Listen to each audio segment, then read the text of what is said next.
Hello and welcome to New Economic Thinking. Over the last year, the oil price has fallen by 35% and the Bloomberg Commodities Index has fallen by another 25%. A lot of people have said that the reason for that has been China. Here to discuss the Chinese economy with you today is Professor Yan Liang of Willamette University. Yan, thanks for joining me today. Thank you for having me. So you have actually looked in considerable detail at the Chinese economy, and because one of the problems that one often has is that there's just no good data. A lot of it's manufactured, but you've actually, for example, managed to look at the composition of debt, the size of it. I've looked at some of your research, and you indicated that total debt, including financial sector debt, is now about 281% of GDP. Mm-hmm. Is that's the right number? That's what your right. research indicates?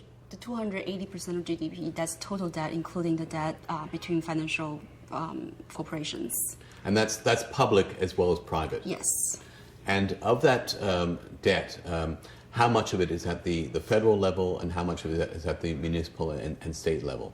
So 55% of the total debt is the public sector debt. And out of that 55%, about 51% is owned by the local government, so the municipal governments. So that's the 51% of the total 55% of the public debt. And so, now, arguably, it is because the Chinese government is now seeking to slow the rate of credit expansion and right. slow that debt growth down, that the economy has started to slow down, and with the repercussions that you've had, this collapse in commodity prices and strains on the global economy. To what extent do you think China's deleveraging has been responsible for the global economic slowdown? Well, so the Chinese credit expansion, as you pointed out correctly, it has been growing very rapidly since the global financial crisis. So since 2007, there was an 83% percentage points increase in credit in China. So that puts the debt... That's since 2008? Since 2007 until 2014. So that's 83 percentage points increase in terms of debt to GDP ratio. Which helps to explain why you had that exponential growth rate. Exactly, in the indebtedness. And that coupled with the Chinese rebalancing effort. So the Chinese government, as you know, has decided to, reshift the economy. So instead of relying on investment-driven growth, the Chinese government wants to promote more consumption growth. And that effort has been put in place since 2010. And so that explained partly the slowdown of the economy. So, and that's a profound challenge because yes. At its peak, the Chinese capital expenditure as a percent of GDP, it got as high as 55%. That's correct, more than half. And I think now it's gone down to about 45%. That's correct. So, but the challenge is that how do you get that down to, say, a 20-25% level, which is still a very, very large number, without creating this huge debt deflation? Right, that's exactly the problem the Chinese government is facing. So the dilemma of the policy is if you want to slow down the credit expansion, then that may actually contribute to further slowdown of the economy, because if you cut off the credit flows to the private sector, right, that would reduce investment and so on and so forth. While on the other hand, if consumption and service industry are not catching up, then you have a slowing down of the economy, and even if your credit expansion is slowing down, moderately, but the debt to GDP ratio will still be significant, right? And you want the other problem, of course, is that you want to have the right kind of consumption and the right kind of investment, exactly, and curb the speculative excesses. Except that when you curb the speculative excesses too much or too strongly, then things really start to slow down considerably. Exactly. That's what we're talking about, collateral damage, right? So if you wanted to, for example, curb the property development, real estate market, for instance, you cut off credit flow, particular to that sector or to the local government funding vehicles, but then at the same time, you might actually reduce the credit flows to other more productive sectors. So that's the problem that, it's been a problem for China, which is it's not just a matter of overinvestment, but rather the imbalance in investment. And you've also talked about the quality of the debt. You've suggested in your research that the quality of the debt structures have become more fragile as the debt growth has continued. Do you want to elaborate on that? Right, absolutely. So in general, as Minsky pointed out, when you have a fast credit expansion, when things are rosy, then the underwriting standard starts to loosen. So that typically is the contributing factor to the declining debt quality, the quality of debt. So in China, for instance, a lot of the credit flows to the private sector. the private enterprises. And if you look at the most recent data, the private enterprises debt to GDP ratio is about 150%. And so that's a huge increase than a couple of years ago. And the problem with this is that the profitability of the private sector is declining. So if you look at median earning median return of those companies, it has gone down from 6% to the most recent 4% something. Why is that? Is that because of they're largely export-based companies that are seeing their demand for their products decline globally? Right. So there are multiple factors. For one, as you said, the export sector is going down, and then also because a lot of the credit has been going into non-productive sectors with a lot of excess capacities, like heavy industry, real estate sector, for example. So those are at least the two factors why the private sector is not sort of doing very well. And another very worrisome trend in China right now is the debt service ratio is very high, meaning that when the companies, when they receive new credit from either banks or non-bank financial institutions, a lot of debt is going into pay off the old debt. So it's to use the Minsky terminology, they are now well into the Ponzi extent of their funding. You got it, right. So right now we're looking at the BIS data, the Bank for International Settlement. It puts China's private sector's debt service ratio to 20%. So that is a pretty high number for, if you look at the Chinese history of the corporations. But how does that compare with, say, Brazilian or even U.S. Debt, for example? Is it? U.S. debt to GDP is a much higher number than China's, for example. That's correct. Well, I think we need to put things in perspective. So, like you said, compare China to Brazil and other emerging markets might be a good idea. If you look at the interest expenses growth rate in China, that's the highest among all the large emerging markets. When I looked at the number the last time, in the past 5 years, the interest expenses growth rate in China is 27.8%. That is the highest among all the emerging markets. And so that means, despite the fact that the central bank has been cutting rates, for some reason, the interest expenses are still increasing very rapidly in China. And I think one of the reasons is the shadow banks, because they typically charge higher interest rates when they lend to the private sector. Now, I want to get into that because a lot of your research has been devoted to the shadow banking system. That's correct. This is not we call it the shadow banking system, but it's not the same kind of shadow banking system that we have here in the U.S. For example, a vast array of securitized mortgages, for example. It's something actually more closely approximating classic loan sharking activity in China, isn't it?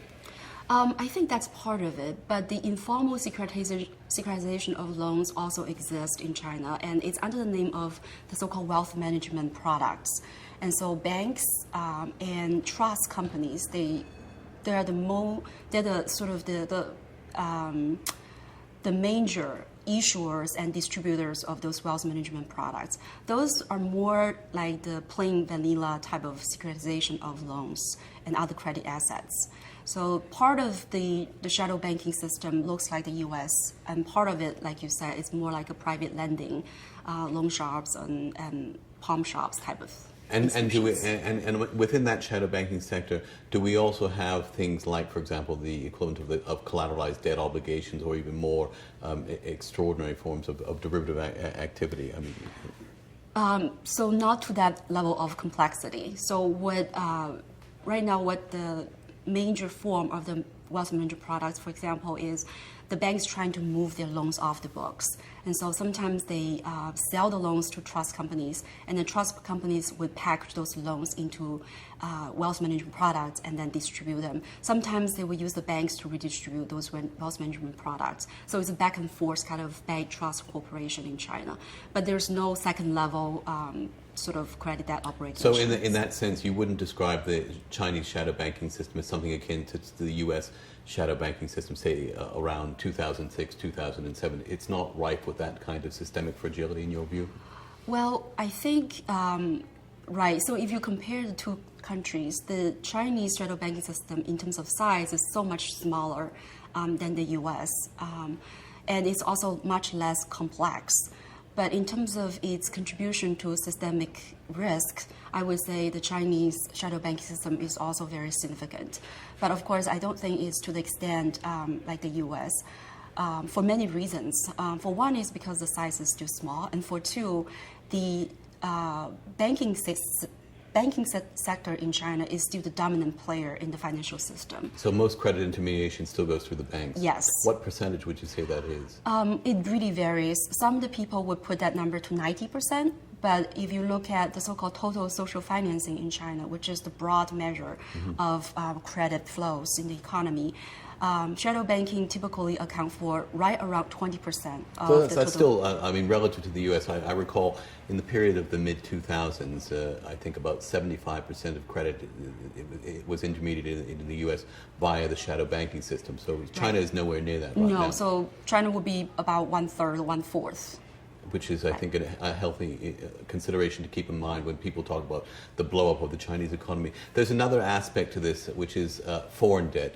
My understanding is that foreign debt in China is still relatively low. That's correct. So there is evidence that the Chinese firms increasingly borrow from abroad because of the low interest rate and so on and so forth. But that picture may change as the Fed increase interest rate. Well, that's a side story, but you're right. The national, in terms of total external debt, it's only about $800 billion, which is about 9% of the gross national income. And that's been constant for the last four or 5 years. Is my right. That's understanding. been pretty constant. And so China basically has, very I would think resources and very ample resources to repay its external debt. So I don't think external debt is a big problem. And for China. is it in classic emerging market crises that you look at in the past, whether it be, say, Brazil or Argentina, all of Mexico in 1982, the real problem seems to have been the huge accumulation not only of private debt but private foreign debt. Right. So China's situation in that sense seems to be a much more manageable one than what you've had in most emerging market economies. Right. As far as external debt is concerned, I'm pretty confident that China is unlike Mexico or Brazil in the 80s or 90s because for one, like we said, the debt to GDP ratio, the external debt to GDP ratio is very much under control, and also the other fact is we know that China accumulates about $4 trillion of foreign exchange reserves. Plus, it's tight capital control. So I don't think capital flights or things like that would be a huge concern for China. And what is the budget deficit as a percentage of GDP? How big is that? The federal level? Yes. Or, yeah. So the deficit to GDP ratio is around 18%. So it's very manageable. Public debt. So there was, I guess. So my follow-on question would be that would imply that there is considerable fiscal space to continue to engender recovery if the debt deflation problems start to get out of hand again. Right. So I think that's another reason that I'm not sort of worried about the so-called Minsky moment, as a lot of people would call it, that China is going to have an imminent financial crisis because the central government does have the both political will and also the financial power to step in if anything bad happens. Like you said, that the public debt is very manageable. It's at a very manageable level, and if you also look at the national balance sheets, the central government basically has a net asset of some $1 billion. So despite that it has some debt, but its net asset is still $1 billion. So if it's necessary, the central government can definitely recapitalize the banks and bail them out, so to speak. Write off the bad loans and so on and so forth. So in your view, over the next few years, economic growth in China, is it likely to be characterized by this stop-start phenomenon, whereby China tries to curb in the worst of its extreme credit excesses, but still tries to use the fiscal lever to offset the impact of that so that we don't have an intense debt deflation. And so we get these periods where you'll have growth accelerating, then it will slow down again. But you don't actually see it deteriorating to, say, where there's no growth at all. That's right. I think, yes, I think that's a pretty good characterization of the Chinese, sort of next few years of growth. It's the policy challenge is to deleverage while not to cool off the economy too much, right? So that it doesn't hit the so-called hard landing. But you're right. I think it would be a credit expansion and then tightening kind of a cycle. Because, if you loosen the credit flows, then you're worried about debt accumulation, which is exactly what happened in China in the past few years. 2014, for example, the central government has 6 times interest rate cuts. So now the lending rate is right about 4.5% as the benchmark lending rate. It's pretty low by historical record. But then at the same time, you're worried about that, accumulation. So at some point, the central bank is going to step in and say, look, we have to stop that. We cannot accumulate so much credit. And so that might cool down the economy a little bit. But then, next cycle starts. And ironically, they might be helped by the Federal Reserve raising rates because it would make the foreign debt less attractive to... Absolutely. Absolutely. Yan Liang, this has been fascinating. I can go on for a long period, but we're running out of time. So thank you very much for discussing this very interesting discussion of China today. Thanks very much for joining us. Thank you.